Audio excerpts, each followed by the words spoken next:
O, obećana pesma. Zorica Sentić. Jedne noći u jednom belom gradu obećala sam pesmu jednom gospodinu.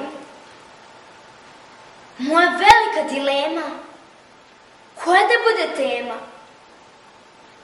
Poštovani dragi gospodine, kad bih znala, napisala bih nešto. Znate, ono nešto neobično, zagonetno, čudno, čarobno, nevidljivo, nečudo.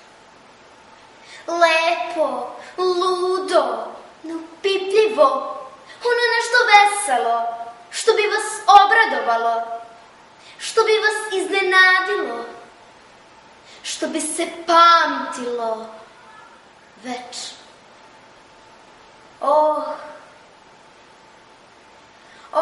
Kad bih znala, napisala bih i nešto lažno lepo, ali ne znam. Napisala bih neku istinu lepu, ali ne smem. Napisala bih nešto što bi se upamtilo, ali kako? Pošto ne znam, samo će se nasmešiti. To smem. Da, to smem.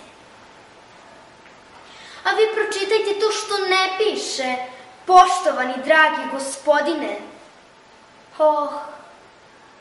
Kad bih znala, napisala bih to nešto što se ne piše. Kad bih znala, ali ne znam. Ako nekada naučim, napisat ću ono nešto obećano. Zato vas molim za malo strpljenja, gospodine. Jer možda neću uspeti, ali sigurno znam da ću ponovo pokušati iduće godine, jedne noći, u tom belom gradu. Uspeti neću možda, ni znati, ali pokušat ću. To ne sumnjam. Biće malo bizarno u toj obećanoj pesmi. Gospodine, malo strpljenja. Molim vas do iduće godine u isto vreme, te iste jedne noći u našem belom gradu. Pokušat ću. Ako ništa,